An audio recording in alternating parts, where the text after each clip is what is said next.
आज आलेख पद्धतीने एक सामायिक समीकरण कसं सोडवायचं हे पाहणार आहोत। आता यापूर्वी आपण ही दोन समीकरणे जी आहेत ती एक सामायिक समीकरण, याला आपण टू व्हेरिएबल लिनियर इक्वेशन म्हणतो, दोन चरातील रेषीय समीकरण ही सोडवण्याची जी बेसिक पद्धत आहे ती बघितलेली आहे।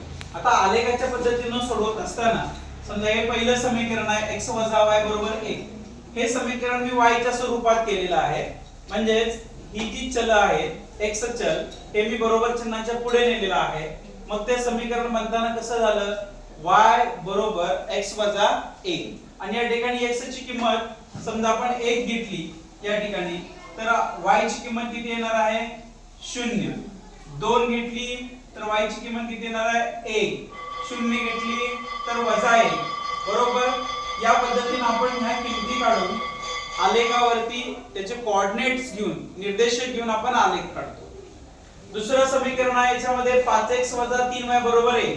आता इथे मात्र काही विद्यार्थ्यांना शंका मनात येते, हे y च्या स्वरूपात कसं करायचं, तर हे 5x आपण नेहमीप्रमाणे बरोबर चिन्हाच्या पुढे नेल्यानंतर हे अधिक होतं, तिकडे गेल्यानंतर काय झालं बरोबर चिन्हाच्या पलीकडे वजा झालं आणि मग हे समीकरण असं तयार झालं।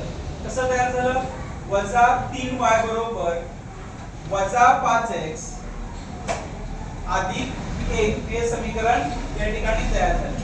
आता हे y च्या इथं हे 3 पलीकडे नेलं, इथं गुणिले होतं, तिकडे गेलं तर भागिले झालं, म्हणजेच -5/3x अधिक 1 असं तयार झालं। पण इथं वजा चिन्ह असल्यामुळे आपण काय केलं, y = 5/3x अधिक 1 या पद्धतीने हे समीकरण तयार झालं। आता तुम्ही x ची व्हॅल्यू घेताना जर 3 च्या पटीत घेतली, 3 च्या पटीत म्हणजे 3 घेतली, 6 घेतली, 9 घेतली तरी सुद्धा चालेल, तुम्हाला तर 3च किमती काढायच्या आहेत।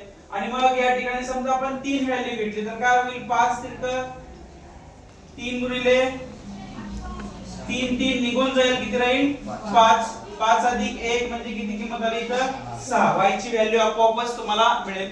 इथं तुम्हाला किती कोऑर्डिनेट्स घ्यावे लागतील 3 आणि त्याचा आलेख आपण आलेखावरती घेतला की आपल्याला बरोबर ते दोन आलेख एकमेकाला छेदलेले लक्षात येतील।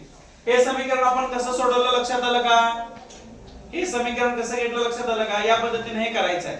ओके ठीक आहे।